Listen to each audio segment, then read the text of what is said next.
ഞാൻ കൂടെ കൂടെ പറയാറുണ്ട്, കരയാത്തവനെ കരയിപ്പിക്കാൻ ദൈവത്തിനറിയാം, പ്രാർത്ഥിക്കാത്തവനെ പ്രാർത്ഥിപ്പിക്കാൻ ദൈവത്തിനറിയാം, ഉപവസിക്കാത്തവനെ ഉപവസിപ്പിക്കാൻ ദൈവത്തിനറിയാം.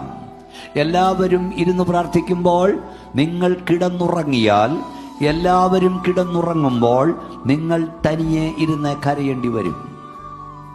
ഇന്ന് നിങ്ങളുടെ മക്കളെ ഓർത്ത് കരഞ്ഞില്ലെങ്കിൽ നാളെ അവരെ ചൊല്ലിക്കരയേണ്ടി വരും. എന്നാൽ ഞാൻ കൂടെ കൂടെ പറയാറുണ്ട്, നീ പ്രാർത്ഥിക്കുന്നവനെങ്കിൽ, നീ കരയുന്നവനെങ്കിൽ, നിന്റെ ഭാരമേറിയ വിഷയത്തിൽ നിനക്ക് പ്രാർത്ഥിക്കാൻ കഴിയാതെ വരുമ്പോൾ, നീ ആയുസ്സിൽ ഒരിക്കൽ പോലും കണ്ടിട്ടില്ലാത്ത ചിലരെ നിനക്കായി പ്രാർത്ഥിക്കാൻ ദൈവം എഴുന്നേൽപ്പിക്കും, നിനക്കായി കരയാൻ ദൈവം എഴുന്നേൽപ്പിക്കും. ദാനിയേൽ പ്രാർത്ഥിക്കുന്നവനായിരുന്നു. ദാനിയേലിന് ഭാരമേറിയൊരു വിഷയം വന്നപ്പോൾ അവന് വേണ്ടി പ്രാർത്ഥിക്കേണ്ടിയിരുന്നത് ശദ്രക്, മേശക്, അബേദ്നെഗോ എന്നിവരായിരുന്നു. എന്നാൽ അവരെ അവിടെ കാണുന്നില്ല. എന്നാൽ അന്ന് രാത്രി ദാനിയേലിന് വേണ്ടി ഒരാൾ ഉറക്കം കളഞ്ഞിരുന്നു. ഇല്ലേ പാസ്റ്ററേ? ആരാ?